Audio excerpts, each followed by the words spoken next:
प्रिय छात्र बंधुओं, आप सबों का हमारे प्रिय channel Jaikant sir GK and GS में हार्दिक अभिनंदन है, स्वागत है। आपके कमेंट्स प्रतिक्रियाएं आ रहे हैं, उन सभी के लिए आपको बहुत बहुत साधुवाद। आप लगनशील बने रहें। मंजिल मिलने में देर लगती है, लेकिन इससे हतोत्साहित ना हो। आपको मैं एक से एक बढ़कर प्रश्न दे रहा हूं। वह प्रश्न किसी भी प्रतियोगी परीक्षा के लिए बहुत उपयोगी होगी। आने वाला भविष्य आपके साथ है और यह बात सिद्ध भी हो जाएगी कि मैं जो कह रहा हूं कि आपको विविध प्रतियोगी परीक्षा के लिए उपयोगी होगी, लेकिन ये उन्हीं के लिए उपयोगी होगी जो इस वीडियो को निरंतर देख रहे हैं। 10 मिनट 15 मिनट, ये नहीं कि वीडियो आया, मोबाइल हाथ में लिए 1 मिनट 30 सेकंड 15 सेकंड में देख लिए। इस वीडियो में मजा नहीं है, इस वीडियो में मजा है। जिंदगी मजा के लिए नहीं बना है। जो जीवन में संघर्ष पहले करेगा उसको मजा आएगा। हमारे विद्वानों ने कहा है, सुख चाहने वाले को विद्या नहीं, विद्या चाहने वाले को सुख नहीं। बात अगर कड़वी लगे तो क्षमा करेंगे। अभी जो अधिकांशतः विद्यार्थी का स्वरूप हो गया है मजा लेने का, और मजा लेने से आपकी जिंदगी मजे में ही चली जाएगी। जब 25-30 वर्ष की उम्र में जिम्मेदारी आएगी ना, सभी बात आपको समझने में आने लगेगी कि पिताजी के होटल का खाना बंद हो गया, अपनी खाना कैसे चलेगी। जो 10-5 हजार की आप महत्व नहीं दे रहे ना, वह 10-5 हजार क्या 10 रुपए की महत्व आपको समझ में आने लगेगी।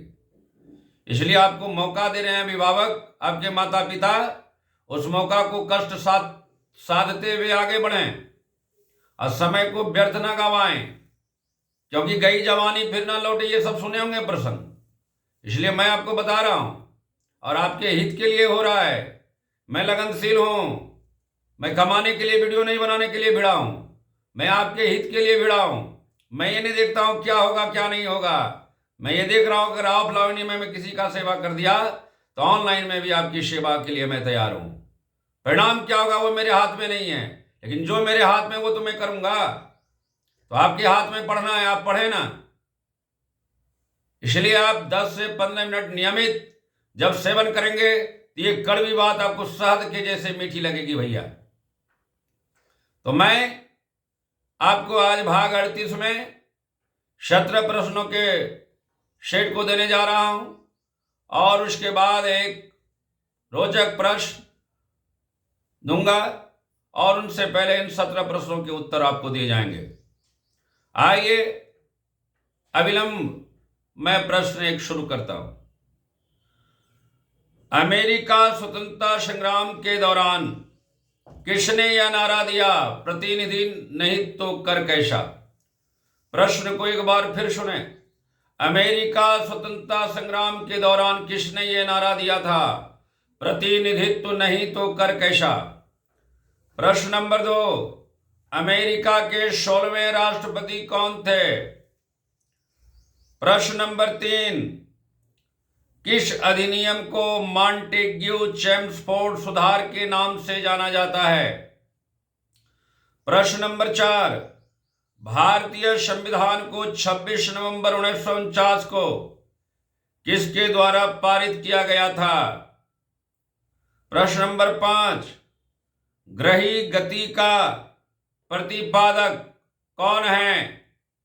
प्रश्न नंबर 5 को एक बार फिर सुने। ग्रही गति का प्रतिपादक कौन है। प्रश्न नंबर 6, भारत की मुख्य भूमि का अक्षांश किसके बीच फैला हुआ है। प्रश्न को फिर सुने। 6 नंबर का, भारत की मुख्य भूमि का अक्षांश किसके बीच फैला हुआ है। प्रश्न नंबर 7, पांडा किस कुल का है। प्रश्न नंबर 8, भारत में गरीबी का आकलन किस आधार पर किया जाता है। प्रश्न नंबर 9, आजकल सड़कों पर रोशनी के लिए प्रायः पीले लैंपों का उपयोग किया जाता है। तो बताइए इनमें कौन गैस का प्रयोग होता है। प्रश्न नंबर 10, फाइबर ऑप्टिकल किस सिद्धांत पर काम करता है। प्रश्न नंबर 11, सोडियम की परमाणु संख्या कितनी है। प्रश्न number 12, Pakistan cut to size पुस्तक के लेखक कौन हैं। फिर एक बार 11 नंबर के प्रश्न को सुने, 12 नंबर के प्रश्न को। पाकिस्तान कट टू साइज पुस्तक के लेखक कौन हैं। प्रश्न नंबर 13, बर्लिन किस नदी के किनारे बसा है। प्रश्न नंबर 14, नाइजीरिया में कौन सी भाषा बोली जाती है। प्रश्न नंबर 15, ब्रिटेन के प्रधानमंत्री का कार्यालय किस नाम से जाना जाता है। प्रश्न नंबर 16, सन 1917 ईस्वी में भारत में कितने कंप्यूटर थे।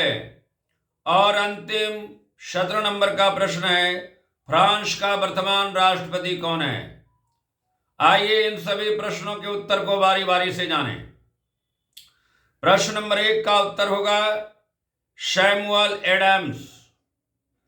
प्रश्न नंबर 2 का उत्तर होगा अब्राहम लिंकन।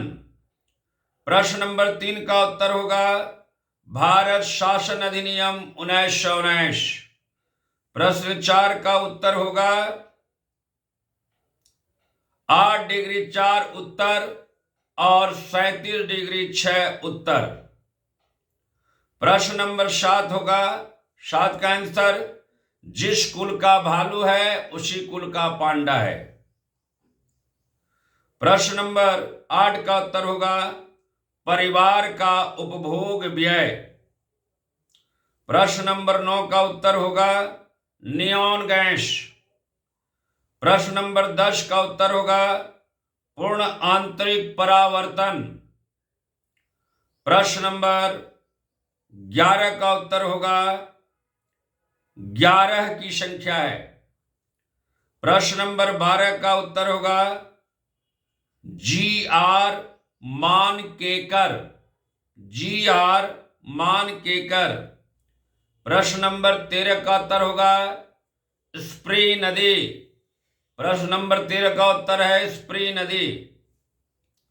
प्रश्न नंबर 14 का उत्तर है बोरूबा। प्रश्न नंबर 14 का उत्तर है बोरूबा। प्रश्न नंबर 15 का उत्तर होगा 10 डाउनिंग स्ट्रीट। प्रश्न नंबर 16 का उत्तर होगा 100 कंप्यूटर। और अंतिम 17 नंबर के प्रश्न का उत्तर है इमैनुअल मैक्रो। अब आपके सामने एक रोचक प्रश्न रखने जा रहा हूं। प्रश्न यह है कि हम विद्यार्थी कैसे बने, विद्यार्थी के क्या लक्षण हैं। आज का रोचक प्रश्न यही है। वास्तव में आप मिलान करेंगे कि आप हैं कि नहीं विद्यार्थी, इन उत्तरों से आपको पता चल जाएगा। विद्यार्थी हम उसे कहते हैं जो विद्या के रथ पर सवार हो, जो अपने गुरु का सम्मान करे। जहां कहीं भी वो जब जब पढ़े हैं उन सभी गुरुओं को वो नमन करें। गुरु का अर्थ वह जाने। गुरु 2 शब्दों से बना है, गु जोड़ रूह, गुह जोड़ रूह। गुह का अर्थ है प्रकाश और रूह का अर्थ है अंधकार। तो जो प्रकाश, अर्थात मैं आपको थोड़ी मिस्टेक हुई, मैं सुधार दूं, गुह जोड़ रूह, इसका अर्थ के भाव को आप जाने। इसका मतलब होता है जो अंधकार से प्रकाश की ओर ले चले। गुह का अर्थ होता है अंधकार और रूह का अर्थ होता है प्रकाश। जो अंधकार से प्रकाश की ओर ले चले वही आपके लिए गुरु है। आप टीचर, शिक्षक बोल करके अपना ही तीसरी कर लेते हैं। आप गुरु का अर्थ नहीं समझते हैं तो सम्मान तो होता नहीं। अब आपको कमर झुकाने में पीड़ा होती है तो ज्ञान आपको कहां से आएगी। आप प्रणाम दोनों हाथ जोड़ने के बजाय एक हाथ खड़ा करके करते हैं प्रणाम। आप आशीर्वाद देते हैं कि प्रणाम करते हैं। भाई आप अपने माता पिता से पूछिएगा, वो जब पढ़ते थे तो उस समय आपके दादा दादी कहते थे कि पढ़ाई से पहले सरस्वती की वंदना करो, भगवान का स्मरण करो। तुम्हें माता च पिता तुम्हें बंधु चौ सखा तुम्हें। हाथ पैर धो करके विद्यार्थी पढ़ने बैठते थे। अब हाथ में मोबाइल ले लिए, इति श्री रेवा खंडेश्वरु। माता पिता को बहुत सारे बच्चे तो अब महत्व देते ही नहीं है, ये तो मैं अपने जीवन में देख रहा हूं। अब कुछ को महत्व देते भी हैं तो वो आगे बढ़ते हैं। तो आप सबसे पहले किताब का श्रवण करें। सिर्फ मोबाइल देखने से आपका काम नहीं चलने वाला है। किताब में जो ज्ञान है वह जीवन प्रयत्न मोबाइल उतनी समग्रता से ज्ञान नहीं दे सकता, ये मेरा पूरा दावा है। अनुशासन प्रिय बने, बातों को सहने की क्षमता लाएं अपने अंदर। हर बात पर टपर टपर टपर टपर टपर हर बात को बना दिए। नहीं जानते तो ऐसे ही फर्स्ट कर गए क्या? चलिए, फर्स्ट का कोई वैल्यू नहीं है। अब कैसे फर्स्ट करता है वो सब जानते हैं हम। फर्स्ट करने वाले कितने विद्यार्थी थे जिन्हें फर्स्ट की जानकारी नहीं। कौन किताब पढ़ा, किताब के ऊपर पर क्या लिखा है वह पता नहीं, वैसे कैंडिडेट भी फर्स्ट कर रहे हैं साहब। जानते हैं फर्स्ट जो समाज में करता था तो बहुत सारे अभिभावक कहते थे, अरे फलाना फर्स्ट किया है, जाओ उनसे पढ़ो, उनसे ज्ञान लो, उसके पास बहुत बुद्धि होगी। अब कहां ऐसा कोई बोलता है? शॉर्टकट की पढ़ाई, नोट्स उपलब्ध करा दिया, फलना टीचर से अप्रोच है, स्कूल में पैरवी है, नंबर आ गए। जो एकलव्य है, जो विद्यार्थी का अध्ययनार्थी है, उनको आज भी नंबर आ रहा है, वो आज भी उसके लायक है। डिवीजन कभी नालायक नहीं होता है। कहता है ना, अगर लायक है वह खराब चीज को भी अच्छा कर देता है और नालायक है वह अच्छे चीज को भी खराब कर देता है। इसलिए विद्यार्थी का सबसे पहला लक्षण यही है कि बातों को बुरा मत माने, सभी बातों पर टपर टपर ना करें। अगर कोई आपको सच्चा ज्ञान दे रहा है उस ज्ञान को सीखने का प्रयास करें। और इसके साथ साथ आप ये मत सोचें आप जानते हैं जो हमको बताने चले हैं, वह नहीं जानता, वह दिशा तो दे रहा है ना। आप अध्ययन करो ना। चाउमीन, बर्गर, पिज्जा खाने में 200-250 रुपया उड़ा देते हो, किताब तो ले लो, किताब तो ले लो। पढ़ते हो, पढ़ाई तपस्या है, तपस्या तो करो। बगल में मोबाइल रखेगा, सहेला सहेली का फोन आएगा, तुम पढ़ पाएगा? तुम्हारा मति भ्रमित हो जाता है। तो गार्जियन के सामने दीपक दिखाने से क्या होगा? उनका होटल जब तक चलता है खाइए, जिस दिन उनका होटल बंद होगा उस दिन दुर्गति आपकी पूरेगी। तो विद्यार्थी जो है वह एकलव्य के जैसा आगे बढ़ता है, वह कर्ण के जैसा आगे बढ़ता है, वह अर्जुन के जैसा आगे बढ़ता है। आज के दिन में ऐसे बहुत सारे विद्यार्थी हैं, लेकिन उसकी संख्या कम हो गई है और ज्यादातर फतूर विद्यार्थी हैं जो परीक्षा से एक दिन पहले गेस्ट पेपर खरीदते हैं, उसको विद्यार्थी बोला जाएगा जी। और अब तो ऐसी स्थिति है, किताब दुकान वाला भी रो रहा है बेचारा, उनका गेस्ट पेपर नहीं बिकता है, मोबाइल घुसा देता है, मोबाइल से पास कर गया, आनंद है। बोलिए, आप पास में जितना खुश हो रहे ना उतना ही रोइएगा। ये श्राप मैं नहीं बोल रहा हूं, ये हकीकत है, आपको रोना ही पड़ेगा। गोस्वामी तुलसीदास के एक पंक्ति के साथ समाप्त करूंगा। जो जश करहीं तस फल चाखा, नरक जात पीछे पछताता। वो मरने के बाद कहता था नरक जाना।